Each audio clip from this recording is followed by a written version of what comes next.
Assalamualaikum warahmatullahi taala wabarakatuh. Matematik tingkatan 2, bab 12, sukatan kecenderungan memusat. Okey, hari ini kita akan sambung apa yang kamu dah belajar minggu lepas, iaitu masih standard pembelajaran 12.1.1. Okey, minggu lepas kamu dah belajar dua perkara, iaitu mode dan median. Okey, so hari ini kita akan belajar satu lagi perkara yang terlibat dalam sukatan kecenderungan memusat, iaitu mean. Okey, so semua ada 3 kan. So hari ini kita akan belajar yang ketiga lah. Okey, so apakah mean? Mean ialah nilai purata. Okey, mean tu maksudnya nilai purata. So macam mana kita nak dapatkan nilai purata?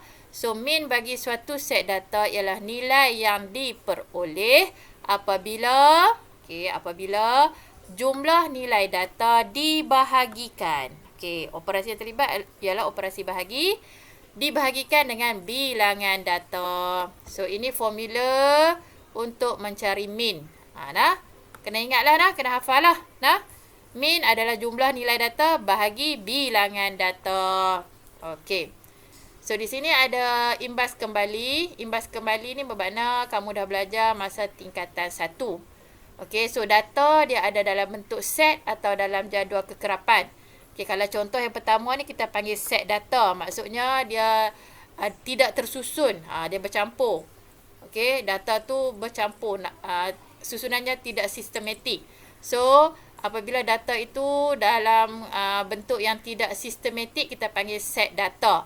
Atau data tidak terkumpul. Contoh macam ni lah. Ada nombor 2, 3, 1, 1. Lepas tu ada 2 balik, 2, 4, 4. Okey, so kalau kamu nampak data yang macam ni, okey, kita panggil set data atau data tak terkumpul. Okey, data tak terkumpul tadi, kita boleh susun. Okey, kita susun dalam jadual kekerapan. Jadual kekerapan bentuk jadual lah macam ni lah. Nah, so bila kita susun dalam jadual kekerapan, data tu akan lebih sistematik. Maksudnya kita akan nampak dia lebih kemas dan tersusun. Okey. Contoh di sini nombor yang ada kat sini ada nombor 1. Okey, ada nombor 2, nombor 3, ada nombor 4. So nampak di sini. Ada ruangan untuk nombor, kita tulis sebagai turutan nombor 1, 2, 3, 4 lah. Kekerapan ni maksudnya bilangan data. Kekerapan tu maksudnya bilangan data. Berapa kali nombor itu ada lah. Contoh, okey, kekerapan tu maksudnya bilangan data lah. Okey, so yang ni kamu dah belajar tingkatan 1. Okey, maksudnya di sini nombor 1 ada berapa dalam set data ni? 1, 2. So nampak ada 2 sini. Okey, nombor 2. Okey, nombor 2 ada berapa? Kira dekat sini 1, 2, 3. Nampak? Kekerapan dia 3. Nombor 3 pula ada 1 sahaja. So kekerapan dia 1. Nombor 4 ada 1, 2. So kekerapan dia 2. Macam tu. So yang mana lebih tersusun? Data dalam jadual kekerapan lah lebih tersusun. Okay. So kalau kamu nak check balik, kamu kena tahulah. Kamu kena check balik. Bilangan data ni sama tak dengan set data. Maksud dia, ada berapa nombor dalam set data ni? Ada 1. Okay. 1, 2, 3, 4, 5, 6, 7, 8 kan? Bermakna kekerapan pun akan jadi 8. Kalau tak cukup, adalah nombor yang tertinggal. Kalau terlebih, adalah nombor yang kita kira lebih. So, kamu kena tambahlah sini. 2 tambah 3 berapa? 5. 5 tambah 1, 6. 6 tambah 2, 8. Betul lah?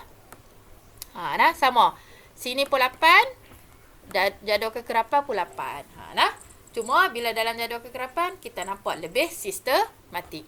So, soalan akan ada dua-dua. Dalam bentuk set data dan juga dalam bentuk jadual kekerapan. Okey, so kita teruskan dengan contoh berkaitan dengan purata ataupun mean. Okey, soalan hitung purata. Okey, so dinyatakan kat sini purata. Okey, soalan juga boleh tulis hitung mean. So, mean dengan purata benda yang sama lah. Okey, wang jogaton yang telah dipungut oleh Haikal daripada setiap tingkatan. Okey, so ada berapa tingkatan kat sini? Ada 5 lah. Okey. tingkatan 1 sampai tingkatan 5. So, macam mana kita nak mengira min? So, formula menyatakan tadi, okay, kamu tulis dulu min atau purata. Okay, so kita tulis min lah sebab sebenarnya tajuk ni kita akan guna perkataan min. Okay. So, min adalah jumlah nilai data. Maksud jumlah nilai data, nilai setiap tingkatan ni lah. Kamu kena tambah. Jumlah tu maksudnya tambah kan? So, kamu kena tambah. Ni, tingkatan 1 tambah tingkatan 2, tambah tingkatan 3, tambah tingkatan 4, tambah tingkatan 5. Kamu kena tulis apa data yang kamu tambah tu. Kalau ada 10, kena tulis 10 lah. Macam tu. So, macam ni ada 5, tulis 5 lah. 373. Okay. Tambah RM 424. Okay. Tambah RM 363. Tambah RM 485. 485.15 dan yang terakhir RM RM 355.10. Okay, 355.10. So, kamu kalau boleh tulis sebaris. Tak mau jadi dua baris. Ada data tu banyak pun tulis sebaris. Jangan bagi jadi dua baris. Sebab kita nak buat operasi bahagi. So, garis. Penuhkan lah. Panjang-panjang lah. Kena garis panjang lah. Macam tu. So, bahagi dengan bilangan data. So, bilangan data di sinilah. Ada berapa semua? 5 tingkatan. So, bahagi 5 lah. Macam tu maksud dia. Okey. So, kamu tekanlah kalkulator ni. Tekan betul-betul ni. 373 tambah 424 tambah 363 tambah 485.15 tambah 355.10. So, tekan kalkulator. Tekan. Pastikan kamu tekan nombor yang naik tu betul. So, bila kamu tekan jumlah data ialah RM. Okay, jumlah nilai data ialah RM 2000.75.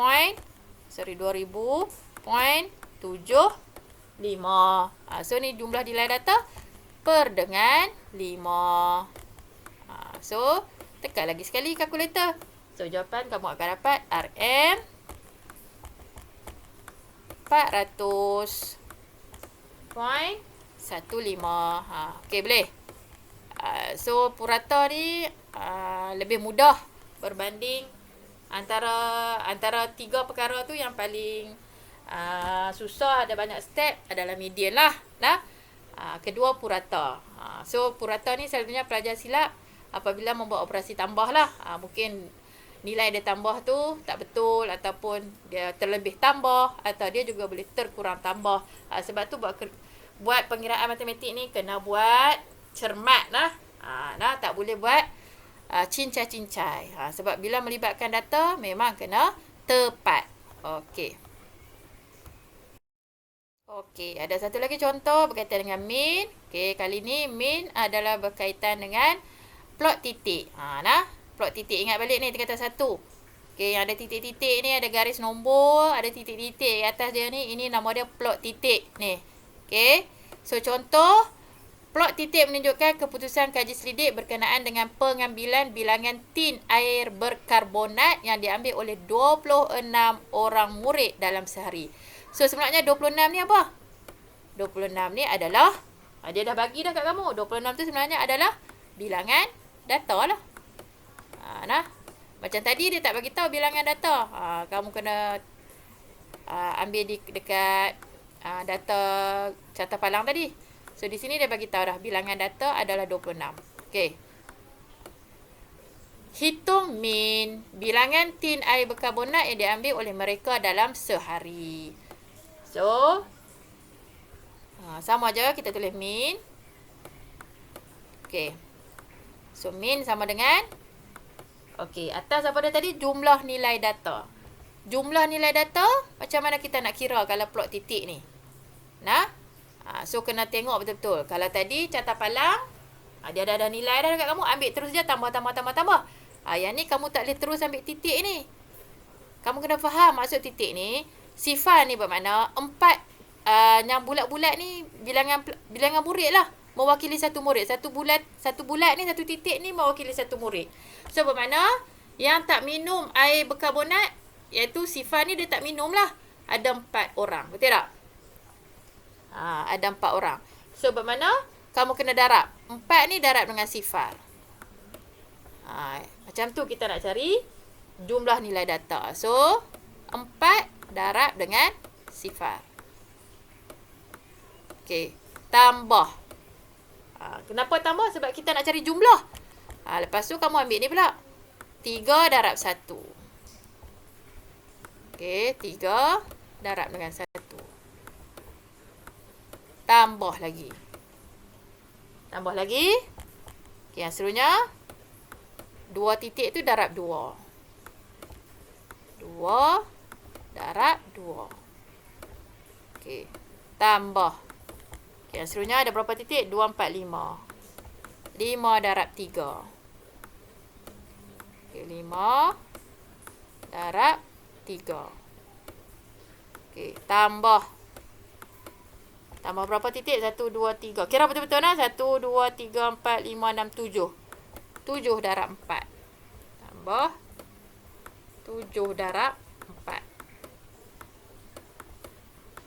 Tambah lagi 2 darab 5. Okey. 2 darab 5. Dan yang terakhir, tambah dengan 3 darab 6. So, nampak? Bila soalan min ni, dia memang akan, pengiraan dia memang macam ni. Akan panjang-panjang macam ni. Nah, kamu kena tulis lah. Jangan kata kenapa panjang sangat. Dan mesti tulis sebaris lah. Kamu kena atur pengiraan kamu tu. Pastikan dapat tulis dalam sebaris. Tak dapat tulis dalam sebaris, kamu padam tulis lain. So, okey, panjang. Kalau kamu guna pembaris lah, nah. Nah. Guna pembaris, bagi panjang, memenuhi semua. Jangan buat sekerat-sekerat, tak boleh. Dengan bilangan data tadi ni lah. Ni. 26. Atau, kalau kamu tak nampak di sini ni, 26 ni, bukan kamu tak tahu pun sebenarnya 26 ni bilangan data, kamu nak kira kat mana? Nak tahu macam mana bilangan data? Kamu tambah yang bulat-bulat ni. Nampak tak? Bulat-bulat ni kamu tambah semua. Inilah bilangan data. Bulat-bulat ni mewakili murid. So, yang ni nampak 4. Tambah 3, 7. Tambah 2, 9. 9, 10, 11, 12, 13, 14. 15, 16, 17, 18, 19, 20, 21. 22, 23, 24, 25, 26. So, bahagi dengan 26. Okey, dapat? So, kamu yang ni kalau kamu nak tulis balik Sifar tambah 3 tambah 4 pun boleh. Kalau kamu terus tekan kalkulator 4 tambah 3 tambah 4 tambah 15 tambah 28 tambah 10 tambah 18 terus dapat jawapan pun okey dah. Janji ada apa bahagi apa. So, kalau kamu kira dengan kalkulator terus akan dapat 78 bahagi dengan 26. Kena ada lah yang ni apa bahagi apa. Jangan terus dapat jawapan lah. Lepas tu barulah dapat jawapannya nombor 3. So, maksudnya di sini apa? Yang kamu kira tu 3 tu apa? 3 tu bilangan tin air berkarbonat lah. Yang diambil oleh mereka adalah sehari. Purata seorang ambil 3 tin. Banyak tu dah. Nah. So, tolong jaga kesihatan. Minum air berkarbonat atau air yang ada gas tu memang tak baik untuk kesihatan. Nah. Tapi kalau terasa teringin sangat nak minum, kamu boleh beli, kamu balik rumah, kamu campurkan dengan air kosong. Supaya manis dia tu berkurang. Selalu saya, anak-anak saya kalau mereka teringin nak minum, saya suruh buat macam tu lah. Okay, beli, balik tuang dalam cawan, tambah air kosong. Lepas tu nanti nak minum lagi, tuang lagi dalam cawan, tambah air kosong. Supaya manis tu berkurang. Kalau terus minum, memang akan manis lah. Nah, boleh minum, tapi bukan selalu. Nah, setahun sekali, okey lah. Nah, contoh macam saya, waktu hari raya, saya jamulah anak saya dengan air berkarbonat. Kalau hari-hari lain tu, saya cuba elakkan. Okey. Okey, so kita dah selesai melihat contoh berkaitan dengan min. Dia beri apabila diberi rajah. Ada 2 contoh tadi, plot titik dan juga carta palang atau graf bar. So, kalau min dalam jadual kekerapan pula. Tadi kan saya dah tunjuk data tu dalam jadual kekerapan. So, dekat sini, macam mana kita nak mencari min bagi data dalam jadual kekerapan? So, min bagi data dalam jadual kekerapan boleh diperoleh dengan mengira jumlah hasil darab data. Dah. Ni, yang ni penting. Jumlah hasil darab data dengan apa? Kekerapan yang sepadan. Okey, bila kita darab dengan kekerapan, data tadi darab dengan kekerapan. Kemudian, lepas darab baru kita bahagi. Bahagi dengan apa? Sama juga dengan tadi, kita bahagi dengan jumlah kekerapan. Bahagi mesti dengan jumlah kekerapan ataupun bilangan data lah. Jumlah kekerapan ni sebenarnya bilangan data. Okey. So, bermakna kalau untuk jadual kekerapan, step dia lebih banyak sikit lah. Dia ada operasi darab, ada operasi tambah. Lepas tu baru kita bahagi. Okey. So, formula dia diringkaskan seperti bawah ni lah. Okey, min sama dengan hasil tambah. Hasil tambah tu apa? Kita tambah apa? Apabila data darab dengan kekerapan. Baru kita tambah. Dah darab dulu data dengan kekerapan, lepas tu baru tambah. Lepas tu dah dapat hasil semua ni, hasil tambah ni, bagilah dengan jumlah kekerapan. Okey, sekejap kita lihat contoh. Okey, so kita lihat pula bagaimana kita nak mencari min untuk data dalam jadual kekerapan. Okey, jadual menunjukkan masa penggunaan internet bagi murid tingkatan 2 Iman dalam sehari. Hitung min bagi data yang diberikan dalam jadual kekerapan di bawah. So, nampak ni data ni dalam jadual kekerapan. Okey, so kena fahamlah jadual kekerapan ni berkaitan dengan apa? Berkaitan dengan penggunaan internet dalam jam. Bermakna ini adalah 1 jam, 2 jam, 3 jam, 4 jam dan 5 jam. Bilangan murid yang menggunakan internet 1 jam, 2 orang. Menggunakan internet 2 jam, 6. Yang menggunakan internet 3 jam, 11 orang. Menggunakan internet 4 jam, 7 orang. Dan menggunakan internet 5 jam, 9 orang. Jadi, bagaimana kita nak mencari min? Okay, so bila soalan yang ada data dalam jadual kekerapan, kamu nak buat pengiraan pun, kamu kena buat jadual. So, jadual ni kamu kena bina. Nah, yang ni soalan. Yang ni jadual yang ni soalan lah. Ni jadual ni adalah dalam soalan memang diberi. Jadual yang belah kanan ni, okey, yang ada 3 kolom ni, yang ni kamu kena buat. So, bila soalan yang melibatkan min, yang ada data dalam jadual kekerapan, kamu nak jawab soalan, lebih tersusun, kamu buat dalam jadual juga. So, pengguna internet jam, ambil balik di sini. 1, 2, 3, 4, 5. Bilangan murid pun, ambil balik nilai. 2, 6, 11, 7, 9. Okey. Seterusnya, okey. Atau kalau dalam periksa, kalau kamu nak jimat masa, kamu tambah saja kolom bawah ni. Ni. Tambah kolom bawah ni. Nampak ni, saya tambah kolom. Boleh je. Nah.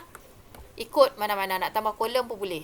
So, kolom yang ketiga ni, ini yang kamu kena tambah. Ini yang kamu kena cari. Iaitu penggunaan internet, iaitu yang ini.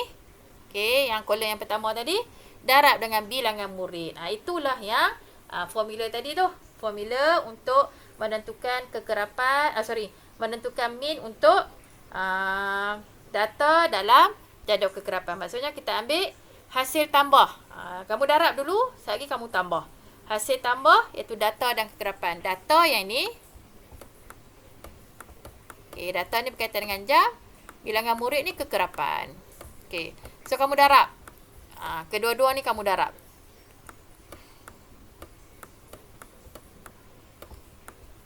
So, bermakna 1 darab dengan 2, 2. 2 darab dengan 6, 12. 3 darab 11, 33. 4 darab 7, 28. 5 darab 9, 45. Macam tu. Ni kamu dah kira ni pun dah dapat markah dah ni. Nah, kamu darab data dengan kekerapan. Okey, lepas tu kamu jumlahkan. Bilangan murid ni kamu jumlah. Maksudnya tambahlah semua. 2 tambah 6, tambah 11, tambah 7, tambah 9. Tekan kalkulator, dapat berapa? 35. So, bermakna 35 ni adalah apa? Jumlah kekerapan ataupun bilangan data lah. Nah. So, kamu dah tambah. Ini adalah jumlah kekerapan. Okey, jumlah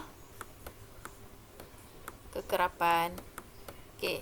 So, seterusnya kamu jumlahkan pula yang tadi itulah. Yang kamu darab data dan juga kekerapan tu kamu jumlahkan juga. Okay, so kamu tekan kalkulator 2 tambah 12 tambah 33 tambah 28 tambah 45. Dapatlah 120. Macam tu. So, macam mana kamu nak cari min? Baru buat pengiraan bawah jadual. So, min sama juga dengan hasil tambah apa? Data dan kekerapan. Ambil yang ni lah. Hasil tambah data dan kekerapan. Tadi kamu darat, lepas tu kamu tambah kan? Ni tambah. So bermakna ini hasil tambah. Dapat 120. Bahagi dengan jumlah kekerapan. Yang ni lah 35. So bahagi dengan 35. So jawapan kamu akan dapat purata masa yang pelajar 2 Iman guna untuk melayari internet adalah 3.43 jam. So untuk jadual data dalam jadual kekerapan, pengiraannya kamu banyak buat di dalam jadual. Untuk cari min, ringkas saja. Tak adalah apa tambah apa macam yang contoh tadi. Sebab kamu dah tambah dalam jadual. Boleh? So sebab tu dalam tajuk ni ada banyak benda yang kamu kena faham. Soalan macam ni nak selesai macam mana. Soalan betul macam ni nak selesai macam mana. Nah, kalau kamu faham soalan tu macam mana nak selesai, keluarlah soalan macam mana pun, memang kamu boleh buat. Okey, kita teruskan lagi dengan nilai ekstrim. Kewujudan nilai ekstrim. So, perkataan ekstrim ni maksudnya benda yang berbeza daripada benda yang biasa. Contoh kita nampak satu benda tu, apa benda yang pelik. Itu ekstrim. So, dalam tajuk ni pun ada nilai ekstrim. So, nilai ekstrim ialah nilai yang terlalu, untuk matematik, dia ada dua lah situasi. Nilai ekstrim tu sama ada nilai yang terlalu kecil. Nilai terlalu kecil atau terlalu besar. Itu yang dikatakan nilai ekstrim untuk suatu set data. Nilai terlalu jauh perbezaan daripada nilai data-data yang lain dalam setnya. So, bila kamu lihat set data tu, kamu lihat ada satu angka tu berbeza dengan angka-angka yang lain. So, angka tu, nilai tu adalah nilai ekstrim lah. Contoh. Contoh, masa dalam minit yang diambil oleh 7 orang murid untuk menyiapkan model poligon 3 dimensi menggunakan blok permainan yang dibekalkan ialah. So, nombor-nombor ni adalah berkaitan dengan masa dalam minit. So, ada berapa orang ni? 7. So, ada 7 nombor lah. Pelajar A, dia ambil 5 minit. Pelajar B, 6 minit. Pelajar C, 7. Pelajar D pun 7 minit. Pelajar yang seterusnya 8. Pelajar yang ke-6, 9. Pelajar yang terakhir, pelajar yang ke-7 tu ambil masa 20 minit. So, kamu nampak dah kat sini. Yang ni nilai dia kecil saja. Satu ni nampak beza ni. Terlalu beza dengan yang lain. So, antara data tersebut yang mana satu merupakan nilai ekstrim. So, kena tulis dulu nilai ekstrim ialah 20. Dapat dah markah kat situ. Nilai ekstrim dia 20. Kenapa kamu kata 20? Sebab dia suruh jelaskan. Kerana apa? Dia lebih besar ke lebih kecil? Kerana nilainya, kamu lihatlah dia ada dua situasinya, lebih kecil atau lebih besar. So, nilainya lebih besar. Betul tak? Lebih besar. So, tulis perkataan lebih besar atau lebih kecil saja. Lebih besar daripada yang lain. Yang tu je lah alasan kamu guna perkataan lebih besar atau lebih kecil daripada yang lain. Boleh? So, kena tulis dulu data yang ekstrim tu, nombor apa. Lepas tu baru bagi sebab. Sebab dia kenapa. Mudah saja untuk data ekstrim. Kita lihat lagi satu contoh berkaitan dengan nilai ekstrim. Kenal pasti data ekstrim dalam set data di bawah. Jelaskan jawapan. So, ada 2, 4, 6, 7 nombor. Negatif 5, sifar, 1, 3, 3, 5, 6. So, kalau kamu lihat kat sini, ada satu nombor yang berlainan, iaitu nombor negatif. Betul tak? Yang lain semua positif kan? Positif dan sifar ni dia istimewa. Dia tidak positif dan tidak negatif. So, yang berbeza dekat situ, negatif lah. So, bila negatif bermakna nilai ini adalah terlalu kecil berbanding nombor-nombor yang lain tu lah. So, jawapan kamu tulis dulu. Nilai ekstrim tu ialah negatif 5. Kenapa? Alasan kamu, nilai data itu jauh lebih kecil. jauh lebih kecil. Ikutlah kamu nak guna perkataan apa. Tapi perkataan lebih kecil ni kena ada lah. Lebih kecil, lebih besar.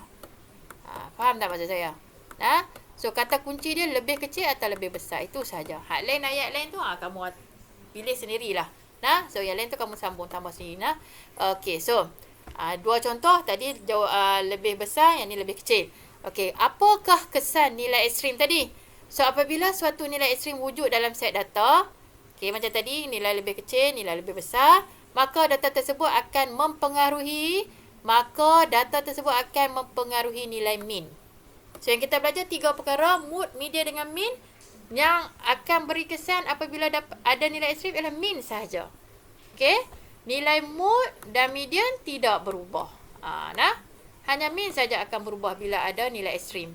Okey, so kita lihat contoh betul atau tidak pernyataan ini. Okey, so ini contoh berkaitan dengan nota tadi. Okey, set data di bawah ialah data wang saku yang dibawa oleh 5 orang murid ke sekolah. Okey, RM3, RM4, ada 2 orang, RM6, RM8. Hitung mood. Kena ingat baliklah, mood tu apa? Seterusnya kena hitung median dan hitung mean. Okey, so kita selesai dulu soalan nombor 1. So, mood. Apa dia mood? Kena ingat baliklah. Mood adalah data yang paling kerap. Maksudnya daripada nombor ni ada nombor apa yang banyak kali muncul. 3 sekali, 4, 2 kali, 6 sekali, 8 sekali. So, mood adalah RM4. Data yang paling kerap muncul. So, mood dia 4. Okey, mean pula. Mean kena kira lah. Kena buat pengiraan. Mean adalah susun dulu dalam susunan menaik. Okey. RM3 tambah RM4 ada 2 kali. Okey. Tambah RM6 tambah RM. Kita kira mean dulu noh. Kita kira mean, sepatutnya median tak apalah. Okey, RM8. Okey, bahagi dengan apa? 5 orang lah. Bahagi dengan 5. So, kamu akan dapat apa? Tekanlah kalkulator. Tambah, bahagi dengan 5. So, kamu akan dapat RM25 bahagi dengan 5. So, jawapan kamu akan dapat RM5 lah purata. Okey. Seterusnya, mood, mean, median. Okey, median. So, saya buat tepi ni lah dah. Okey, ruang dah sempit ni. Saya buat tepi ni. Okey, median. So, median. Macam mana kita nak dapat median? Data yang duduk di tengah. Okey, so kamu susun. Menaik juga. 3, 4, 6, 8. Okey, so kita potong depan, potong belakang, potong depan, potong belakang. So, yang tinggal 4. So, RM4. Okey, selesai soalan nombor 1. Mood RM4, mean RM5, median RM4. Okey. So, seterusnya. Anda dikehendaki menggantikan RM8 dengan RM32. Ni, ganti RM8 dengan RM32. Kemudian hitung nilai mood, median dan mean yang baharu. Bila ada perubahan data, akan ada perubahan jawapan lah. Okey, so untuk nombor 2, okey, macam mana kita nak kira? So, kita gantikan yang ni dengan 32. Yang tu, kita ganti dulu. So, mood masih sama betul tak? Mood ada berubah tak? Mood tetap sama lah. RM4 juga. Sebab 4 ada 2 kali lagi. Okey. Mean. So, macam mana kita nak kira mean? Tambah tadi. RM3. Okey, kamu tulis RM lah. Saya sebab nak jimat masa, saya tulis nombor saja. RM4 tambah RM4 tambah RM6 tambah RM32. Okey, kamu tulis RM lah. Okey, per dengan 5 juga. Okey, per dengan 5. So, kamu tekan kalkulator, kamu akan dapat RM49. Okey, RM49 bahagi dengan 5. So, min dia akan jadi RM RM9.80. Okay, RM9.80. Okay, median.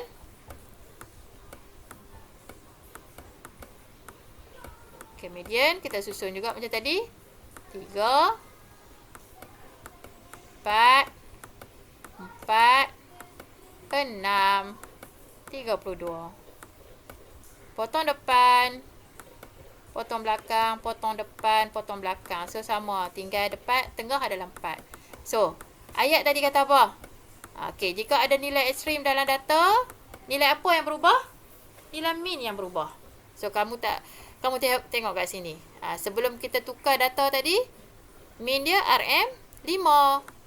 Apabila kita ganti dengan data yang ekstrim, yang lain semua dapat duit tak sampai RM10 pun. Seorang pelajar ni dapat duit tu dia. Lebih daripada kawan dia, bukan takat RM10, RM32. So, data ekstrim lah terlalu besar, lebih besar. So, bila ada data ekstrim, nampak min dia akan berubah lah. Daripada RM5 jadi RM9.80. Mode dengan median sama. Mode 4 juga. Median pun 4. Dekat data ekstrim pun mode 4, median pun 4. Yang berubah hanya min sahaja. So, ini contoh ini membuktikan nota tadilah. Nah, apabila ada nilai ekstrim, min akan berubah. Mode dan median tidak berubah. Okey, kelas kita berakhir di sini. Untuk latihan hari ini, saya nak kamu buat jom cuba 12.1, buku teks muka surat 270, nombor 7, 8 dan 9. Dan saya nak kamu buat juga menjana kecemerlangan, buku teks muka surat 271 hingga 272, nombor 1, 2, 3, 4 dan 5.